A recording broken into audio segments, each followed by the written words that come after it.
I apologize in advance. I am not going to have a lot of energy for this because today was the day we were getting ready for our total media blitz, and I am freaking exhausted. I didn't get home until like 9 o'clock.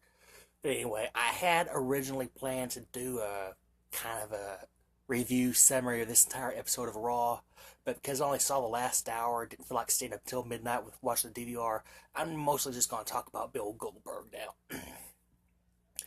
Now, I was a WCW fan back in the day. I was one of those who would hardly ever even flip over to Raw because I was just so fixated on WCW, except for that Mick Foley thing when they announced he was going to win. I flipped over for that. But anyway, I grew up on Bill Goldberg, and there is just nothing like his entrance. The entrance alone is worth his coming back. He's had some ring rust, I know. I suspect that's probably the reason why his match against Brock Lesnar was so short. Just so he doesn't, trip like he did when he was brawling with Rusev. I hope he's going to be he's been spending his time training because I'm hoping for a little better. But anyway, there's that entrance. It's one of those things that will just never be repeated with any wrestler. It would be like trying to duplicate the Undertaker's entrance. There's just one entrance like that. And the crowd, I guess on their own, started adding that little sing song to the way they chanted.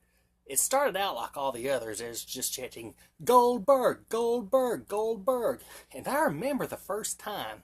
Now, I specifically remember listening to the crowd when they first started adding that little song to it. Goldberg, Goldberg. There's only a few guys at first, a few guys in the front row, but everybody heard it on Monday Nitro, and they started copying it, and it just blew up.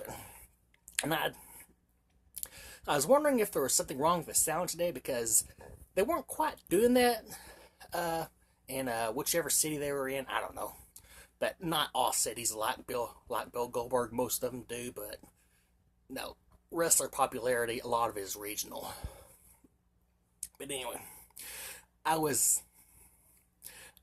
back from the WCW days, I remember how they always used to say that he bangs his head on a locker every time before he goes out in the ring. And I was kind of messing around on Facebook when the announcers mentioned that while Goldberg was coming out.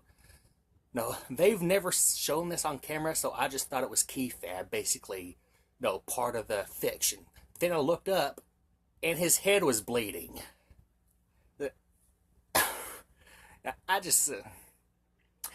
This is the same guy who was out for quite a while and almost ended his career because he's thought it would be awesome to bust out some car windows with his bare hands. They gave him like a pipe or something for that scene.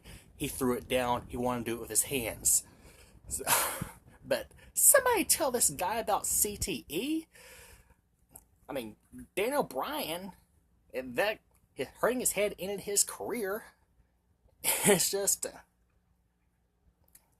why, man? Now look up, he's got this little, anyway. Oh, another thing, if you watch wrestling, I think you can tell who I'm a fan of. They're doing something pretty cool. I have not been happy with how they've been using Bray Wyatt, really. And I'll save most of this for when I comment on SmackDown, but they did this really awesome thing, kind of splicing his vignettes, or whatever you call them, into this commercial for Resident Evil, one of the new Resident Evil games. I was half asleep when I saw that. I fell out of my chair because I thought he was getting his own video game. Maybe one day, hopefully his own movie, because he would be great with that. Anyway, one final thing. Half the reason I'm doing this, most of the reason I'm doing this, is because we are launching a new entertainment page, 2 of them actually. One online and one in the print paper on Friday, February 3rd. So keep following the Malvern Daily Record on Facebook, and be sure to be here for our launch. Thank you.